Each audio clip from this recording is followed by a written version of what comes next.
तो स्वागत है आपका हमारे YouTube channel E learning with Durgesh में। आज की जो सीरीज हम लोग पढ़ने जा रहे हैं वो एनसीईआरटी की एनसीएफ 2005 है। क्या है? एनसीएफ 2005 और एनसीईआरटी की है। जबकि मैं शुरू से बताता आ रहा हूँ कि पहली बात तो आपको ये भी पता होगा, ई लर्निंग विद दुर्गेश से सीटेट पास करना बेहद आसान है। लेकिन सीटेट को पास करने के लिए एक रणनीति के तहत हम लोग को पढ़ना पड़ता है, और वो रणनीति में एनसीएफ 2005 सबसे मुख्य बिंदु आता है। क्योंकि एनसीएफ 2005 से अगर हम सीटेट चाहे प्राइमरी या अपर प्राइमरी की बात करें तो 30 से 35 प्रश्न प्रतिवर्ष हूबहू प्रत्यक्ष रूप से या अप्रत्यक्ष रूप से पूछे जाते हैं। तो जब आपको ये पता है, हमें पता है कि प्रतिवर्ष 30 से 35 प्रश्न एक ही जगह से आते हैं, वो भी एनसीएफ 2005 एनसीईआरटी पैटर्न पे, और ई लर्निंग विद दुर्गेश के नोट्स उसके लिए बेहतर है, तो फिर क्यों ना हम उस नोट्स की अच्छी तरह से तैयारी कर लें। उसी के परिप्रेक्ष्य में इसके पहले हम लोगों ने वीडियो नंबर 1 दिया था, अब हम लोग वीडियो नंबर 2 पढ़ेंगे, और ये अध्याय 1 के अंतर्गत आता है, जिसे हम परिप्रेक्ष्य के रूप में कहा जाता है। हमारे एनसीएफ 2005 का पहले तो क्या लक्ष्य रखा जाए, क्या उद्देश्य रखा जाए, वो क्या कहना चाहता है, इन बातों पर हम प्रकाश डालने का प्रयास करेंगे। वीडियो के अंत तक बने रहिएगा। ये पेड क्लास के लिए, जो पेड क्लास के मेंबर उनको ये वीडियो उपलब्ध हो जाएगी।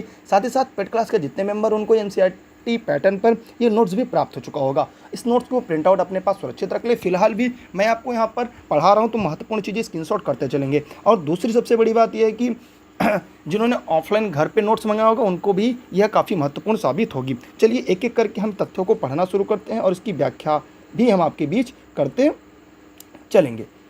तो यहाँ पर हमने देखा कि स्वतंत्रता के बाद शिक्षा प्रणाली की क्या उपलब्धि रही। यदि हम इस ओर ध्यान दें तो संभवतः हमें कुछ संतोषजनक आंकड़े मिलेंगे। मतलब ये देखा जाए कि स्वतंत्रता के बाद शिक्षा प्रणाली में उपलब्धियाँ क्या रही, तो हमें सीधी सी बात है संतोषजनक आंकड़े मिलेंगे। आज हमारे देश में तकरीबन 10 लाख स्कूलों में लगभग 2025 लाख बच्चों को पढ़ाने का काम लगभग 55 लाख शिक्षक कर रहे हैं। 82% रिहायशी इलाकों में 1 किलोमीटर की परिधि के अंदर प्राथमिक और 75% रिहायशी इलाकों में 3 किलोमीटर के अंदर उच्च प्राथमिक पाठशाला। यहाँ से क्या क्या पॉइंट मिला? पहला पॉइंट मिला 10 लाख स्कूल में कितने 2025 लाख बच्चों को पढ़ाने का काम कितने कर रहे हैं? लगभग 55 लाख शिक्षक कर रहे हैं, जिसमें 82% रिहायशी इलाकों में 1 किलोमीटर की परिधि में एक प्राथमिक विद्यालय। ये काफ़ी महत्वपूर्ण लाइन यहाँ तक मिली। फिर 75% रिहायशी इलाकों में 3 किलोमीटर के अंदर उच्च प्राथमिक पाठशाला है। प्राथमिक स्तर की परीक्षा में भाग लेने वाले बच्चों से कम 50% बच्चे परीक्षा में उत्तीर्ण होते हैं। इन रुझानों के बावजूद भारत में 37% लोगों ने साक्षरता कौशल का अभाव है। एकदम स्पष्ट रूप से आपको यहाँ पे दिख गया पूरा आंकड़ा जो एनसीएफ 2005 का एनसीईआरटी सीरीज है। प्राथमिक स्कूलों में बच्चों के स्कूल छोड़ने की दर जो है 53% है, और लगभग 75% से भी अधिक ग्रामीण स्कूल बहुश्रेणी इसके अंतर्गत आते हैं। तो यहाँ से आपको जो चीज़ें महत्वपूर्ण लगी उसे आप अपने कॉपी में नोट कर सकते हैं। वैसे आपके पास नोट से केवल ईयरफोन लगाकर वीडियो को आराम से सुनते चलिएगा, सीटेट हवा की तरफ पार होगा। हम आगे तथ्य की तरफ बढ़ रहे हैं, स्क्रीनशॉट चाहे तो कर लें। अब देखिए, अब हमने यहाँ पे देखा कि राष्ट्रीय जो पाठ्यचर्या की रूपरेखा 2000 का जो पुनरावलोकन हुआ, मतलब पहले 2000 जो राष्ट्रीय पाठ्यचर्या की रूपरेखा सन 2000 आई, उसका पहले बात पुनरावलोकन किया गया। पूरा पुनरावलोकन करने के बाद विशेष रूप से बच्चों पर पाठ्यचर्या के बढ़ते बोझ की समस्या को संबोधित करने के उद्देश्य से आरंभ किया गया था। माने बच्चों में जो बस्ते का बोझ है उसे कम करने के लिए, उसे दूर करने को उद्देश्य से किया गया। पाठ्यपुस्तकों की जो आकार प्रतिवर्ष बढ़ता ही जा रहा है। आप देखे होंगे पाठ्यपुस्तक की जो आकार है प्रतिवर्ष दर बढ़ते चले जा रहा है। नए विषयों को समाहित करने का दबाव बढ़ रहा है, नए विषयों को भी मिलाया जाए इसका भी दबाव बढ़ रहा है, और जानकारी को संश्लेषित कर उससे समग्रता में देखने का प्रयास कमज़ोर होता जा रहा है। शिक्षा बिना बोझ के, लर्निंग विदाउट बर्डन ने पाठ्यक्रम व पाठ्यपुस्तक की जो रूपरेखा में विशेष परिवर्तन लाने की सिफारिश की, और इस बात की भी सिफारिश की कि इस समाज की इस मानसिकता में बदलाव आना चाहिए जो बच्चों पर उग्र रूप से प्रतिस्पर्धी बनने व असामान्य योग्यता दर्शाने के लिए दबाव डालती है। काफ़ी महत्वपूर्ण लाइन है। शिक्षा बिना बोझ के, लर्निंग विदाउट बर्डन ने जो पाठ्यक्रम था, जो पाठ्यपुस्तक की रूपरेखा में विशेष परिवर्तन लाने की सिफारिश की। इस बात की भी सिफारिश की कि समाज की इस मानसिकता में बदलाव आना चाहिए, बच्चों पर उग्र रूप से प्रतिस्पर्धी बनने व असामान्य योग्यता दर्शाने के लिए दबाव डालती है। इसलिए यहाँ तक आपके लिए महत्वपूर्ण है, ये हुबहू लाइन परीक्षा में पूछा जा चुका है सीटेट के। अब पश्चानुलोकन क्या है, ये पूर्वावलोकन कर लिया। अब पीछे जाके इसका अवलोकन करते हैं। जब हम पीछे चलकर इसका अवलोकन करते हैं तो हम ये पाते हैं कि महात्मा गांधी ने, महत्वपूर्ण लाइन है, महात्मा गांधी ने शिक्षा को एक ऐसे माध्यम के रूप में देखा जो सामाजिक व्यवस्था से व्याप्त अन्याय, हिंसा, असमानता के प्रति राष्ट्र की अंतरात्मा को जगा सके। गांधी जी ने सुझाया था कि बच्चों को रूपांतरित होने के सामाजिक परिदृश्य का एक अंग बनाने के लिए बच्चों के आसपास के पर्यावरण, जिसमें मातृभाषा एवं कार्य भी आते हैं, का एक साधन है के रूप में उपयोग किया जाए। यह लाइन सीटेट का पूछा, अगर आपने सीटेट प्रीवियस ईयर पेपर एक बार आपने देखा होगा तो आप सीडीपी में भी इसे पाए होंगे, इन्वायरमेंट के सेक्शन में भी पाए होंगे, और लैंग्वेज शिक्षण में भी पाए होंगे। माने कई बार ये पूछा गया है, ये किसका कथन है। माने महात्मा गांधी ने मातृभाषा में शिक्षा देने के लिए बल दिया है। उसके लिए उन्होंने क्या बताया है कि बच्चों आसपास के पर्यावरण, जिसमें मातृभाषा और कार्य भी आते हैं, का एक साधन के रूप में हम उपयोग कर सकते हैं। बहुत ही महत्वपूर्ण लाइन है। ये मत समझिएगा, थोड़ा बोरियत लगेगा, क्योंकि मैंने आपको पहले बताया 30 से 35 अंकों का सवाल है, तो बोरियत तो लगना है, लेकिन सिलेक्शन भी लेना है। तो हमारा और आपका टारगेट केवल सिलेक्शन है। सिलेक्शन के लिए आपने ई लर्निंग विद दुर्गेश के प्लेटफॉर्म को चुना है। ऐसे आपके सामने बहुत सारे प्लेटफॉर्म है, लेकिन आपने एकमात्र प्लेटफॉर्म केवल सिलेक्शन के लिए चुना है, जो जौनपुर जनपद की राज्य हिंद की धरती से पूरे प्रदेश में क्लासेस चल रही हैं ई लर्निंग विद दुर्गेश की। मैं आगे बढ़ रहा हूँ, यहाँ से चाहे तो आप कोई चीज़ें स्क्रीनशॉट कर सकते हैं। ये प्राइमरी अपर प्राइमरी दोनों के लिए है, ठीक है। अब हम आगे देखते हैं। यहाँ पर आगे हम लोग को और भी चीज़ें यहाँ पे देखने को मिलेंगी। क्या, वर्ष 1976 में भारतीय संविधान के अंतर्गत राज्य सरकारों को, किसको, राज्य सरकारों को स्कूली शिक्षा संबंधी सभी निर्णय लेने का अधिकार था। इसके अंतर्गत इसके अधिकार क्षेत्र को पाठ्यचर्या भी आती थी, इनके अधिकार क्षेत्र में पाठ्यचर्या भी आती थी। केंद्र केवल नीतिगत मुद्दों पर ही राज्यों का मार्गदर्शन पर कर सकता था। काफ़ी महत्वपूर्ण बात है। लेकिन इन परिस्थितियों में 1968 में राष्ट्रीय शिक्षा नीति, काफ़ी महत्वपूर्ण लाइन है, और एनसीईआरटी राष्ट्रीय शैक्षिक अनुसंधान और प्रशिक्षण परिषद द्वारा 1975 में पाठ्यचर्या रूपरेखा की रचना की गई। काफ़ी महत्वपूर्ण लाइन है, चाहे तो आप इसे नोट डाउन करके रखें।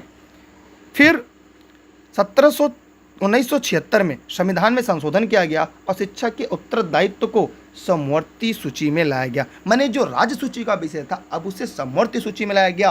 कब? 1976 में संविधान संशोधन किया गया और सूची में पहली बार 1986 में शिक्षा पर पूरे देश की एक राष्ट्रीय नीति बनाई गई। फिर इसके बाद एक राष्ट्रीय शिक्षा नीति 1986 पूरे देश में आई।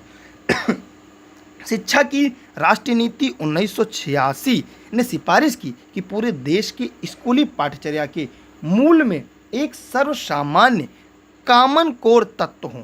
वर्ष 1975 के बाद पाठ्यचर्या संबंधित कार्यों को जारी रखते हुए और अपनी गतिविधियों को एक भाग के रूप में वर्ष 1984 में पाठ्यचर्या की एक रूपरेखा तैयार की गई।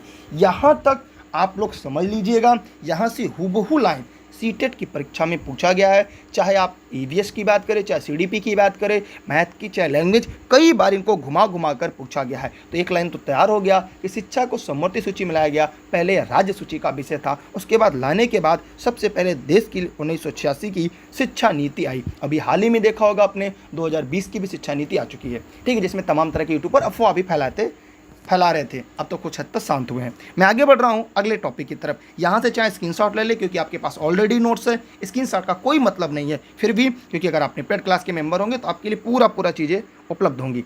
आइए आगे देखते हैं हम लोग। यहाँ पर हम लोगों ने अन्य चीज़ों को भी देख लेते हैं। यहाँ पर हमने देखा कि इस गतिविधि का उद्देश्य पूरे देश में गुणवत्ता के स्तर पर स्कूली शिक्षा को तुलनीय अर्थात समान बनाना था। यहाँ तक आप अच्छी तरीके से समझ लीजिए। माने सीधी सी बात है कि पूरे देश में बिना बोझ के बच्चों को सिखाना था। इनसे अब 2005 बार सिखाने पे बल देता, रटने पर बल नहीं देता। आगे बढ़ते हम। आगे आपको यहाँ पे दिखाई दे रहा होगा, देखिए यहाँ पे थोड़ा सा एक मोबाइल नंबर नीचे गलत हो गया है। ऑनलाइन क्लास के नोट्स के लिए जो मोबाइल नंबर है 6306344367 है, नीचे 66 हो गया, गलती से आप इसे सुधार कर लीजिएगा। और आप लोग टेलीग्राम पे जुड़ेंगे, इसकी पीडीएफ आपको टेलीग्राम पे मिल जाएगी। और उसके लिए डिस्क्रिप्शन में लिंक, अगर लिंक से नहीं जुड़ेंगे दुर्गेश सर सर्च करिएगा बिना स्पेस के, ई लर्निंग विद दुर्गेश से जुड़िएगा। Facebook page, Instagram, Twitter, YouTube, e learning with Durgesh पर जरूर जुड़ेगा, जिस सोशल प्लेटफॉर्म पे आप होंगे।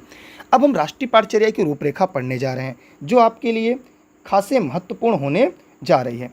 ठीक है, तो यहाँ पर हम लोग अन्य तथ्यों को भी देख लेते हैं। राष्ट्रीय शिक्षा नीति 1986 की इन सिफारिशों के बावजूद विभिन्न अवस्थाओं में पोषित व विकसित की जाने वाली दक्षताओं व मूल्यों की पहचान की जाए। स्कूली शिक्षा उन परीक्षाओं द्वारा और अधिक परिचालित होती चली गई जो महज जानकारी से भरी हैं, पाठ्यपुस्तकों पर आधारित होती हैं।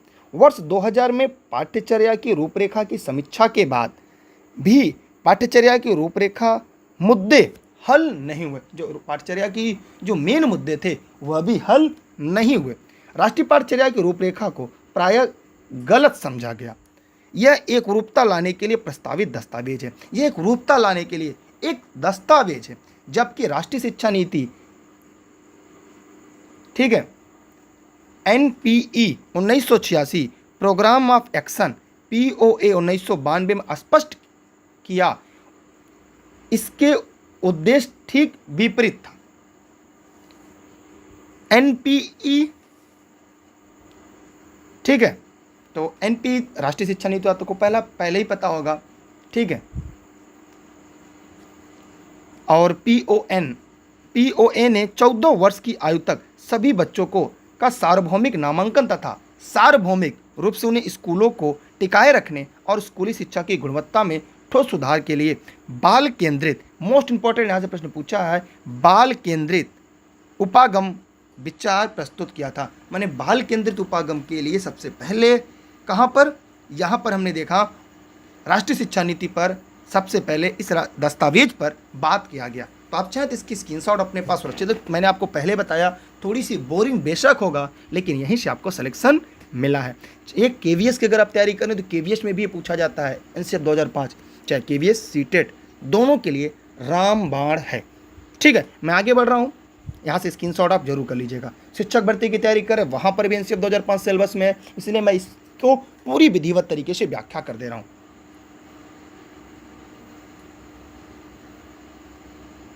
आगे बढ़ते हैं हम लोग। अगला है मार्गदर्शक सिद्धांत, जो सीधे सीधे परीक्षा में पूछ लिया जाता है।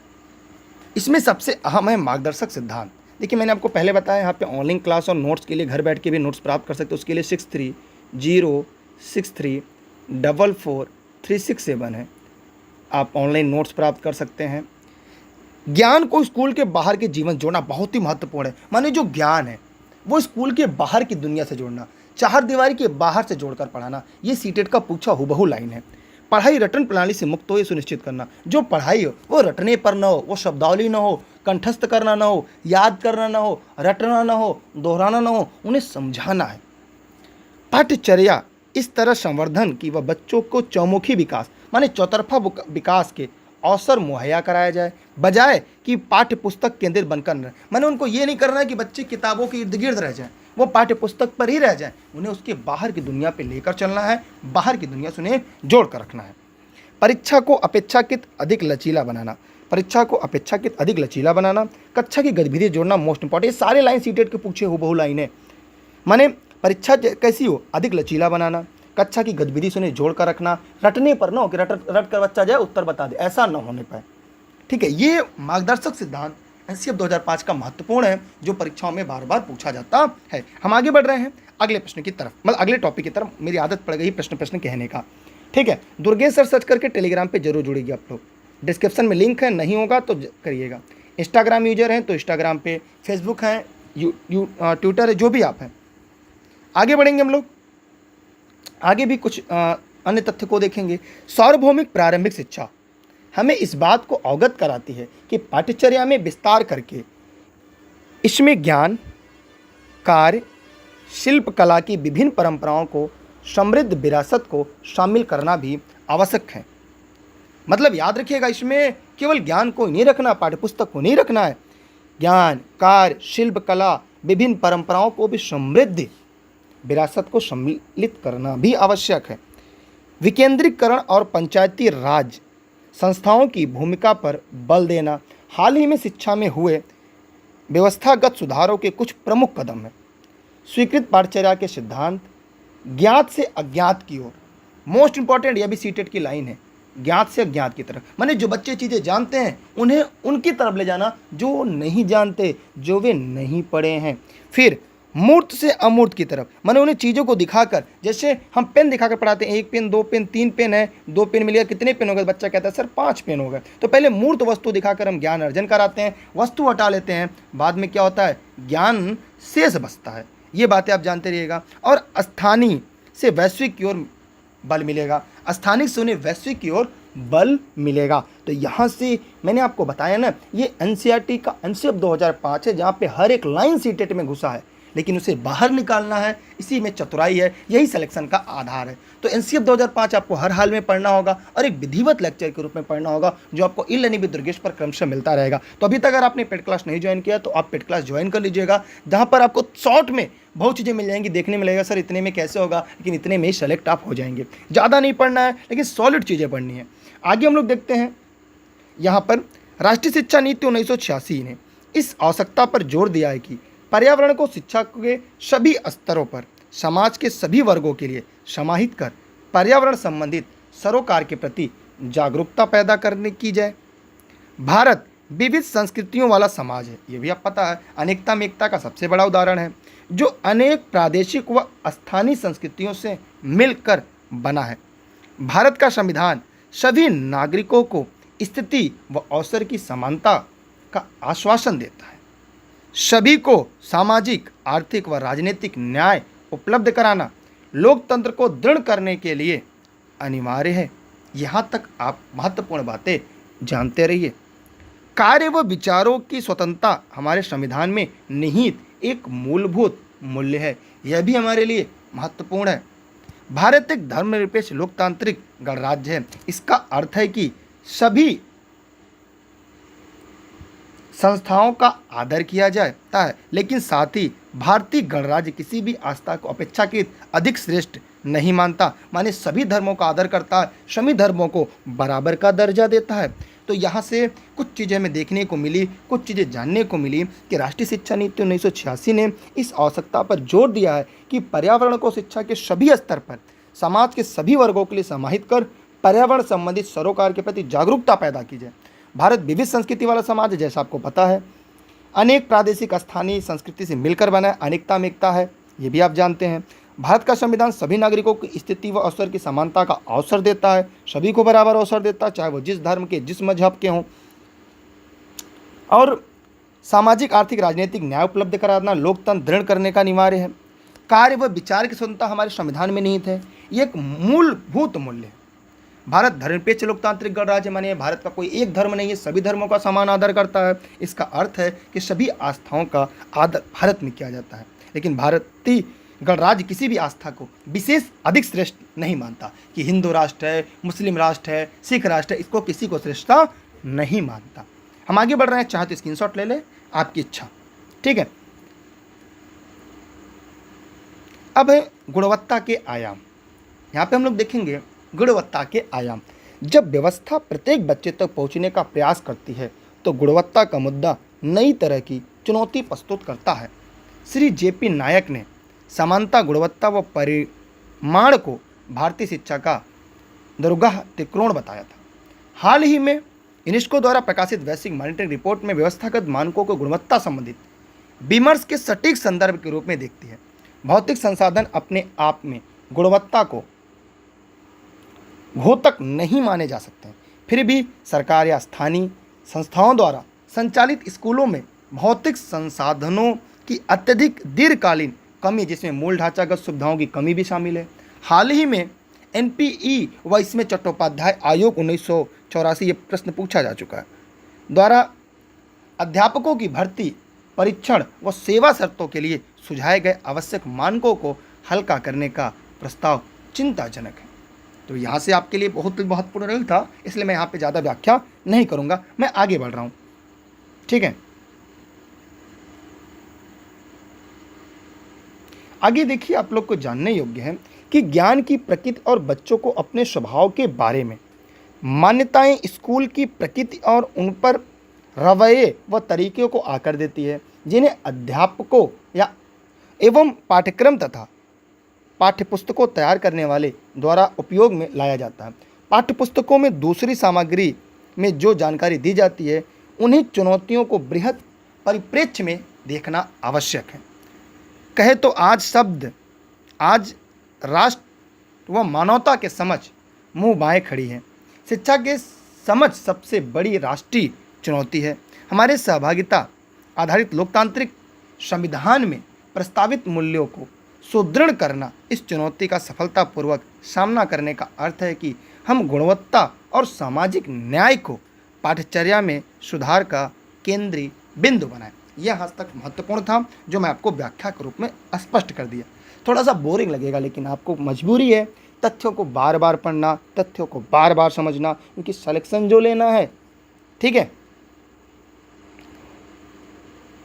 चलिए यहाँ पर हमने देखा शिक्षा व्यवस्था इस समाज में अलग थलग होकर काम नहीं करती, जिसका यह एक भाग है। जातिगत, आर्थिक तथा स्त्री पुरुषों संबंध का पदानुक्रम सांस्कृतिक विविधता है। असमान विकास से जो भारतीय समाज की विशेषताएं हैं, शिक्षा की प्राप्ति, स्कूलों में बच्चों की सहभागिता प्रभावित होती है।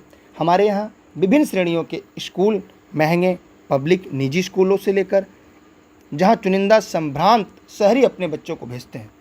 यदि मुफ्त शिक्षा का अर्थ शिक्षा से सभी प्रतिबंधों को हटाना समझा जाए, तो सार्वभौमिक प्रारंभिक शिक्षा के तहत के लक्ष्य की प्राप्ति के लिए सरकार सामाजिक नीतियों के अन्य क्षेत्रों की महत्ता बढ़ जाएगी। मतलब यहाँ पे एक बात कह रहा है, हमें सामाजिक, धार्मिक, राजनीतिक अन्य दृष्टिकोण से देखकर शिक्षा प्रणाली में बेहतर करने का प्रयास करना चाहिए। हमें अनेकता में एकता का शिक्षा के माध्यम से मिसाल पेश करना चाहिए। भारत जिस लोकतांत्रिक देश की बात करता है, जिस प्रजातांत्रिक देश की बात करता है, जिस पथनिरपेक्षता की बात करता है, वह हमें बच्चों को जमीन पर लाकर दिखाना चाहिए। और उसके लिए हम प्राथमिक विद्यालय निःशुल्क शिक्षा का जो 6 से 14 वर्ष तक के निःशुल्क बच्चों का जो शिक्षा का राइट है, उस राइट पर हम खरे उतार कर दिखा सकते हैं। इस प्रकार आज की जो सीरीज थी वो हमने पूरी तरह से ख़त्म कर दिया एनसीएफ 2005 का। इसके बाद आगे हम लोग को जो पढ़ना है अगले लेसन में पढ़ेंगे। तब तक के लिए तो ई लर्निंग विद दुर्गेश पर आप लोग जुड़े रहिएगा। यहाँ पर दुर्गेश सर्च करके ई लर्निंग विद दुर्गेश, चाहे फेसबुक यूजर हो, Instagram, Twitter, E learning with, क्योंकि ऑनलाइन क्लास की सभी लिंक हमारे टेलीग्राम पे जाएगी, जिसका लिंक आपको डिस्क्रिप्शन में मिल जाएगा। साथ ही साथ ऑनलाइन क्लास एनसीईआरटी पैटर्न पर अगर नोट्स चाहिए, इस नंबर पर व्हाट्सएप करके घर बैठे सभी नोट्स प्राप्त कर सकते हैं। इस पर व्हाट्सएप करके ऑनलाइन क्लास संबंधी जानकारी ले सकते हैं। चाहे शिक्षक भर्ती की बात करें, CTET primary, upper primary, junior, science, सभी चीज़ें यहाँ पर, या आर्ट, सभी चीज़ें मिल जाएंगी। केवीएस, डीएसएसबी, राज्य के टेट या अन्य भर्ती परीक्षाओं के नोट्स आप घर बैठे प्राप्त कर सकते हैं। घर बैठे ऑनलाइन क्लास ज्वाइन कर सकते हैं, एनसीईआरटी के नोट्स प्राप्त कर सकते हैं। उससे महंगी किताबें खरीदने से बेहतर और आप ऑनलाइन क्लास ज्वाइन कर लें। फ्री के जो नोट्स हैं वो हमारे टेलीग्राम पे मिलेंगे, जिसके लिए लिंक यहाँ पर दिया गया है। इस लिंक के माध्यम से आप टेलीग्राम पे जुड़ सकते हैं। ठीक है, और कोई भी आपके मन में डाउट, कोई प्रश्न हो तो कमेंट करके पूछ सकते हैं। ये लाइव क्लास आपके लिए चल रही थी ई लर्निंग विद दुर्गेश की, एनसीईआरटी की एनसीएफ 2005 की एक बड़ी सीरीज चल रही है। बेशक बोरिंग होगा, लेकिन सिलेक्शन के लिए आपके महत्वपूर्ण होगा। तो भैया सिलेक्शन के लिए अगर पढ़ रहे हैं, ई लर्निंग विद दुर्गेश पे जुड़े रहें और अपना बेस्ट दें। बहुत बहुत धन्यवाद आपका। जय हिंद, जय Bharat, best of luck. Video को लाइक करना जरूर मत भूलिएगा और हो सके अपने साथी मित्रों तक जरूर पहुँचाइएगा। जय हिंद, जय भारत।